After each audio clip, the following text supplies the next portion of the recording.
Hello বন্ধুরা, কেমন আছেন সবাই? আপনারা তো অনেকেই সাপ দেখেছেন, কিন্তু একটা গাছের পরে যে এত পরিমাণে সাপ থাকতে পারে যেটা আপনারা কল্পনাই করতে পারবেন না। হ্যাঁ বন্ধুরা, এটা বাংলাদেশেরই নড়াইল জেলারই একটা এলাকার একটা পুকুরে একটা গাছের পরে প্রায় 20 থেকে 25টা সাপ। দেখুন কীভাবে শীতের সময় রৌদ্র তাপ দিতেছে তাদের শরীরে।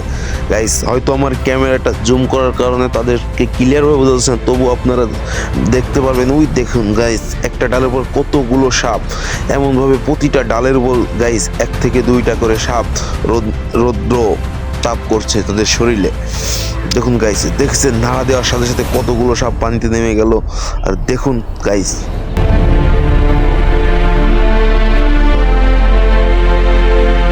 গাইস দেখছেন ডালের উপরে একটা সাপ। একটা না গাইস, এখানে এই যে একটা পানিতে পড়ে আসছে, আমাদের দিকে চলে আসছিল, বাট আমরা ভয় না পেয়ে আপনাদেরকে দেখানোর জন্য আমরা শ্যুটটা চালু করে রেখেছি, আমি আর আমার বন্ধু। এই দেখেন গাইস, কতগুলো সাপ একটা ডালের উপর। দেখুন গাইস, দলা এখানে প্রায় 8 থেকে 10টা সাপ এক জায়গায় গাইস জড়ো হয়ে বসে আছে। সো আপনারা যদি আমাদের এই সাপের ভিডিওটা পুরো ক্লিয়ারভাবে দেখতে চান তাহলে কমেন্টে জানাবেন, ইনশাআল্লাহ পরবর্তীতে আরও সুন্দর করে দেখানোর চেষ্টা করব।